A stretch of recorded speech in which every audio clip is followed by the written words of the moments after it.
2024 లేదా 25లో డిగ్రీ లేదా బీటెక్ చదివారా? సాఫ్ట్వేర్ జాబ్ కోసం ఎదురు చూస్తున్నారా? అయితే కోడ్ జ్ఞాన్ 100 డేస్ కోర్సులో చేరండి, జాబ్ సాధించండి. నమస్కారం ప్రియా చౌదరి గారు. నమస్తే నాన్న. వైఫ్ అండ్ హస్బెండ్లో మనం ఎక్కువగా చూసేటువంటిది ఒకటే, అప్పుడు దాకా జీవితాన్ని బాగా లీడ్ చేసుకుంటూ వస్తారండి, బాగుంటారు. ఒక్క సమస్య చిన్నది ఒకటి స్టార్ట్ అయిందనంటే దాని నుంచి నాకు నమ్మకం లేదు పోయిందంటారు. అది ఒకసారి చెప్తే ఓకే, జీవితాంతం ఎంత హానెస్ట్గా ఉన్నా కూడా నాకు నమ్మకం లేదు, నీ మీద నాకు నమ్మకం లేదు. ఇవాళ ఎంతమంది జంటలు ఫేస్ చేస్తున్నారంటే ఏజ్తో కూడా సంబంధం లేదు. కాపురం 60 ఏళ్ళ వరకు చేసినా 70 ఏళ్ళ వరకు చేసినా ఏమో నీ మీద నాకు నమ్మకం లేదు. అది ఎంత ఇరిటేషన్ క్రియేట్ చేస్తానంటే లోపల ఒకేసారి బరస్ట్ అయిపోతాము. అలాంటప్పుడు ఎందుకురా ఇక్కడ ఉన్నావు, నువ్వు దబ్బేయచ్చు కదా ఇక్కడ నుంచే. ఆ టైపు ఆ అమ్మాయికైనా సరే అంటే చెప్పాలనిపిస్తుంది కదా, ఎందుకు ఆ మాత్రం ఉంటావు నువ్వు కాపురం చేయడం, వెళ్ళిపోవచ్చు కదా వదిలేసి, వదలరు కానీ నీ మీద నమ్మకం లేదంటారు. నిజమండి, అంటే ఎంత ఆ ట్రీట్మెంట్ మానసికంగా భరించినటువంటి వాళ్ళకే తెలుసు. దీన్ని ఎలా తగ్గొట్టాలండి అసలు? ఇది ఏం లేదు నాగరాజు గారు, ఈ పదం ఎందుకు వాడతాడంటే ఒక మగాడు ఆడదాని మీద ఎక్కువ వాడతాడు, ఆడవాళ్ళు చాలా తక్కువ. మగవాడు ఎందుకు వాడతాడు అని అంటే బోత్ సైడ్ మాట్లాడుకుందాంలేండి. ఫస్ట్ మేజర్ పాయింట్ తీసుకో. మేజర్ తగ్గు అక్కడ ఏది ఉందో అది మాట్లాడతాను నేను, అంతేగాని రికమెండేషన్లు చేయాలి. ఎందుకట్లా లేస్తాను అక్కడి నుంచి మాట్లాడిని ఫస్ట్. ఓకే, ఎందుకంటే నీలాంటోడికి ఏమవుతుంది, అమ్మో ఎక్కడ నాకంటే నా పెళ్ళాం ఎక్కడ గొప్పగా ఎదిగిపోతుందో, అరే తను ఎంత కోఆపరేట్ చేస్తే నువ్వు ఇంత ఎదిగినావురా అని 26 సార్లు ప్రియా చౌదరి నా ఎదురకుండా కూర్చుంటే మాట్లాడుతుంది, లోపల ఎక్కడో కాలుతుంది. ఎందుకంటే రాత్రి 12:30 దాకా నిద్రపోకుండా ఎవరెవరిని ఇంటర్వ్యూలు చేయాలి, ఏం ఇంటర్వ్యూలు చేయాలి, ఏ సబ్జెక్ట్ ఎత్తుక్కోవాలని నేను సర్చ్ చేయడం ఆలోచిస్తూ ఉంటాను. పొద్దున్న అవ్వగానే 5:30 కల్లా 12:30కి పడుకుంటే మళ్ళీ 1 గంట దాకా నా కొడుకు సతాయిస్తాడు, ఎత్తుకో నానా తిప్పు నానా అంటాడు, మళ్ళీ ఆయన తిప్పి తీసుకురావాలి. 3ంటికి పడుకుంటాను, మళ్ళీ 5:30కి లెగుస్తాను, బ్రష్ కూడా చేసుకొని వచ్చి పాచిమకంతోనైనా కూర్చొని ఇంటర్వ్యూలు మొదలు పెడతాను. ఆ ఇంటర్వ్యూలు బ్లాక్ బస్టర్స్ అవుతా ఉంటాయి. ఇక్కడ ప్రియా చౌదరి కూర్చోగానే ఊరే అయ్యా ఎంత విద్య ఎంత కోఆపరేట్ చేస్తే నువ్వు ఇంతోడు అయ్యావు, ఆ పిల్లని మెచ్చుకోవాలి నాయన నిన్ను భరిస్తున్నందుకు అని మాట్లాడుతూ ఉంటే ఎక్కడో కాలుతుంది అనమాట. అరే ఏంది ఇది, నేను ఇంత కష్టపడుతుంటే క్రెడిట్ అక్కడ చెప్తుంది, ఇక్కడ నన్నేమో ఏమ్రా ఏం తమాషకుందా ఏంట్రా అని పేలాలు పేలినట్టు వెళ్తూ ఉంటుంది. ఇంట్లో ఎక్కడో కూర్చున్నామండి పొగుడుతూ ఉంటుంది, ఆ క్రెడిట్ ఆవిడకి వెళ్తుంది. నిన్న కదా గుర్తించాలి అని నువ్వు ఫీల్ అయ్యావు అనుకో, అర్థమైందా? ఫీల్ అయ్యావు అనుకో, అప్పుడు ఏమవుతుంది, ఆ కసి ఎక్కడ చూపిస్తావు నువ్వు, ఆ ఇన్సెక్యూర్ ఫీలింగ్ ఎక్కడ చూపిస్తావు నువ్వు, వెళ్ళిపోద్ది అక్కడ. ఇక్కడ నువ్వేం మాట్లాడలేవు, ప్రియా చౌదరిని ఏం మాట్లాడలేవు. ఓకే, ఎందుకు? నీకంటే వయసులో పెద్దదనుకో, నీకంటే కొంచెం కాస్త దునియాని చూసి వచ్చిందనుకో, నీకంటే సీనియర్ కాబట్టి ఏదన్నంటే బ్యాగ్ ఉంచుకుని బయటకు వెళ్ళిపోద్ది, చెప్పా పెట్టకుండా బ్యాగ్ ఉంచుకుని బయటకు వెళ్ళిపోద్ది. మళ్ళీ అమీర్పేటలో ఇల్లు ఎక్కడ ఉందో ఎత్తుకుంటూ మళ్ళీ పోవాలి. తెలిసిన ఇల్లే కాబట్టి గబాలు వెళ్ళి రావాలి. వెళ్ళినా ఓ పట్టానికి కింద నుంచి పైకి పంపరు, పంపించినా ఆవిడ తలుపు తీయదు, తీసినా మాట్లాడదు. ఎన్ని సావులు ఎందుకు చావాలి? ఇక్కడ ట్రిగ్గర్ నొక్కేస్తే పోలేదా? అది ఆ ట్రిగ్గర్ ఎక్కడ పాయింట్ అవుతుంది అని అంటే, ఎక్కడ వెళ్తుంది అని అంటే ఇక్కడ ఇంట్లో వెళ్తుంది అన్నమాట. అర్థమైందా? అప్పుడు ఏమవుతుంది, ప్రియా చౌదరిని అనాల్సినటువంటి పదాలన్నీ కూడా అటు వెళ్ళిపోతా ఉంటాయి. ఏంటి చాలా గొప్పదాన్ని అనుకుంటా ఏంటి నువ్వు అంటే, ఏదైనా సలహా ఇవ్వబోయింది అనుకో భార్య, నీకేం తెలుసు, ఏం గొప్పదాన్ని అనుకుంటున్నావా, ఏం చూసావు నువ్వు దునియాని, పొద్దున్న లెగిస్తే నేను ప్రపంచాన్ని చూస్తాను, నీకేం తెలుసు మహా అయితే, ఎంఎస్సీ చదివావో ఎంఏ చదివావో వచ్చు పోకడాలు ఏం చదివావో కాలేజ్ వరకు తెలుసు, నీకేం తెలుసు అని అనగానే పాపం ఏదో నిర్మలమైన మనస్సుతో ఏదన్నా చెప్దామని ఆ పిల్లని, ఏంటిడికి ఏమైంది, నిన్నదా బాగానే ఉన్నాడు, పోలే నా భర్తే కదా. తర్వాత అది రాను ఎలా అవుతుంది అంటే నాగరాజు, ఇది ఒక సెక్టర్ ఆఫ్ ఇది. రెండోది ఉంటుంది, ఈడెక్కడో కుంపటి పెడతాడు, ఈడెవడనో గోకుతాడు, ఈయనెవరితో గోకుద్ది. అర్థమైందా? దీన్ని నోరు మోయించి ఇంట్లో చెప్పు కింద తేలులాగా తొక్కిపెట్టి ఉంచాలి. వాడిని క్వశ్చన్ చేయనివ్వకూడదంటే దీన్ని ఆత్మన్యూనతా భావానికి గురి చెయ్యాలి. నెంబర్ 1 ఒకటి. ఎందుకు అనంటే వాడికి ఏం చెప్పాలి అనంటే, దీన్ని 24 గంటలు ఏదన్నా చేయని నాగరాజు ఒళ్ళు అమ్ముకొని తీసుకొచ్చి డబ్బులు ఇచ్చినా కూడా నీ మీద నాకు నమ్మకం లేదు అంటే, భర్త ఏ విధంగా వీడిని నేను చూసుకుంటే నన్ను నమ్ముతాడు అనే విషయంలో చర్మం ఒలిసి చెప్పులు కుట్టి, ఇది నీ చర్మమా, నాకు నమ్మకం లేదు, నీ మీద నాకు నమ్మకం లేదు లేదు ఆ అమ్మాయి సంపాదించిన, ఏమంటే సేవింగ్స్ చేశాను, ఇదిగో తీసుకోండి, ఏదైనా ఇల్లు కొనుక్కోవాలి, ఏదైనా కొనుక్కోవాలి అని అంటే, ఏమంటే నేను తీసుకొస్తాను, మనం ఆ ఇల్లు కొనుక్కుందాం, నీ మీద నాకు నమ్మకం లేదు. ఎందుకంటే వీడికి ఇష్టం లేదు ఆ ఇంట్లో ఆ ఇల్లు కొని ఈ అమ్మాయిని అక్కడ కూర్చోబెట్టడానికి. అదే ప్రియురాలకో, ఉంచుకున్న దానికో, లేకపోతే పెట్టుకున్న దానికో, లేకపోతే అంతకుముందులు పెట్టుకున్న కొంపలు కొన్ని ఉంటాయి కదా, ఆ కొంపలకి ఇవ్వడానికి వీడు డిసైడ్ అయిపోతాడు. అది ఇక్కడ దీన్ని ఏం చేస్తాడంటే ఆత్మన్యూనత భావానికి గురి చేసేస్తా ఉంటాడు. దీనికి ఆత్మగౌరవం ఎక్కువ కదా, ఆత్మగౌరవం ఎక్కువయ్యేసరికి అరే నేను ఏం చేస్తున్నాను, ప్రతిదీ ఇతని ముందే చేస్తున్నాను కదా, ప్రతిదీ ఇతనికి తెలిసే చేస్తున్నాను కదా, అరే ఎవరితో మాట్లాడాలన్నా, మాట్లాడినా, వెళ్ళాలన్నా, వెళ్ళినా, వచ్చినా, కూర్చున్నా ఇతనికి తెలియకుండా నా జీవితంలో ఏం జరుగుతుందని ఇతను నన్ను నమ్మలేకపోతున్నాడు, ఎందుకు నమ్మట్లేదు అనేది ఆ లోపల బాధ సలుపుతుంది నాగరాజు. అది భయంకరమైనటువంటి నరకం. ఆ నరకం ఎలా ఉంటుందో చెప్పమంటావా నాగరాజు? అటువాడిని చంపేయాలన్నా చంపేయలేదు, ఇది చావాలన్నా చావలేదు. ఎందుకో చెప్పనా? చంపేయడానికో చావడానికో ధైర్యం లేక కాదు నాగరాజు, మధ్యలో పిల్లలు అనేటటువంటి వాళ్ళు ఉంటారు. ఆ పిల్లలు అనేటటువంటి ఆ బ్రిడ్జ్ ఏదైతే ఉంటుందో దాన్ని కూల్చుకోవటం ఇష్టం లేదు. అండర్స్టాండ్?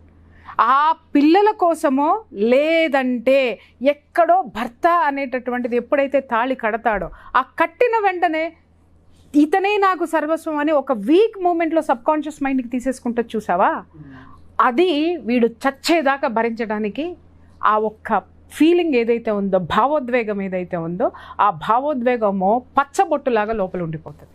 చెరగదు. అది అంత లోతైన మాట చెరగదు నాగరాజు.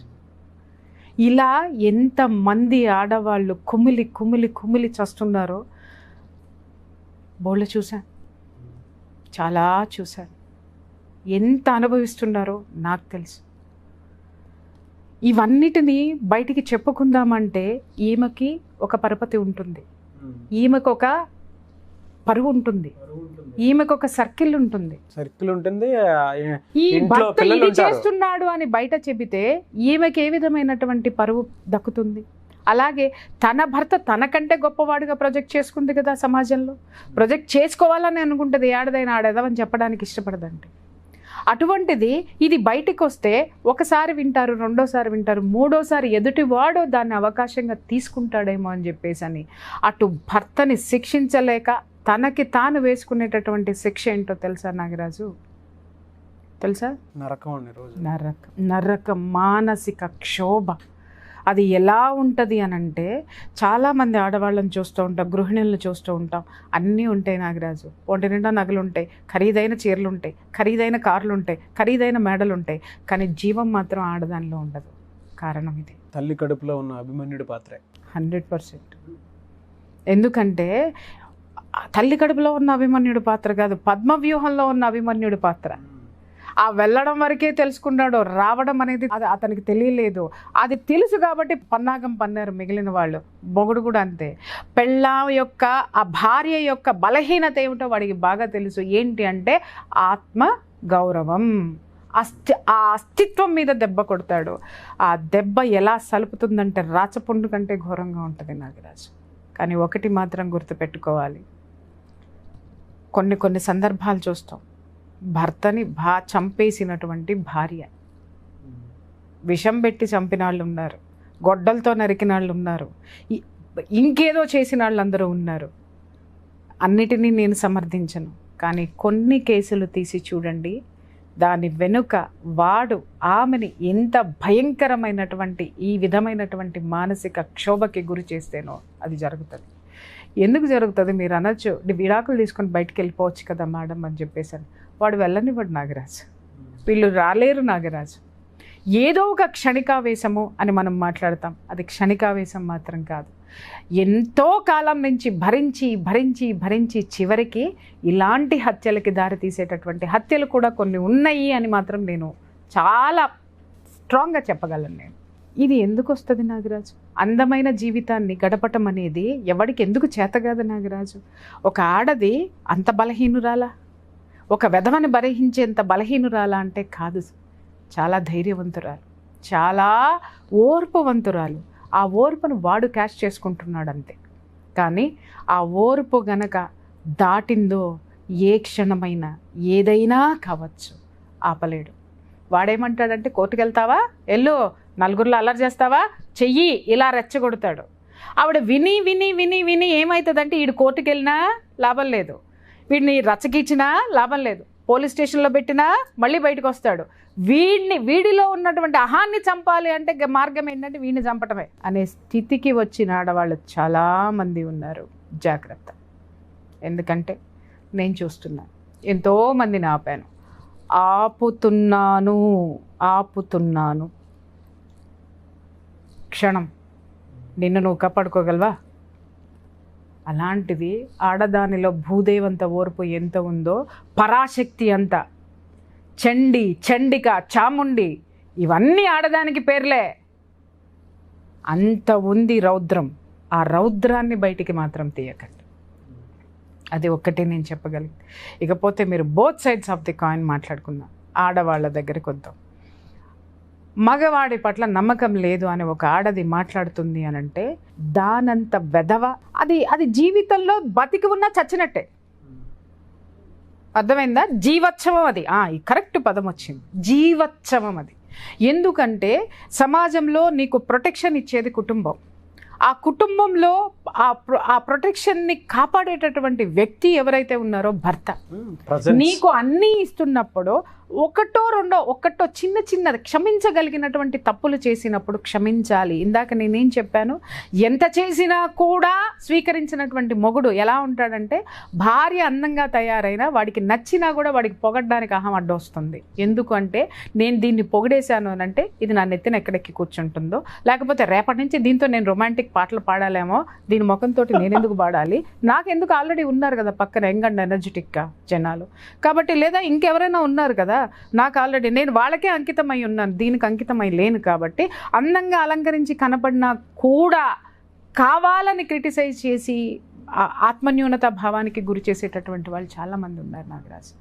ఓకే, ఇక్కడ వచ్చేసరికి ఈ భార్య విషయంలో నిజంగా చిన్న విషయాలు ఏమైనా ఉంటే క్షమించగలిగేటటువంటి విషయాలు ఉన్నప్పుడు క్షమించి ముందుకు పోతే నీ జీవితము 3 పువ్వులు 6 కాయలు హ్యాపీగా ఉంటుంది.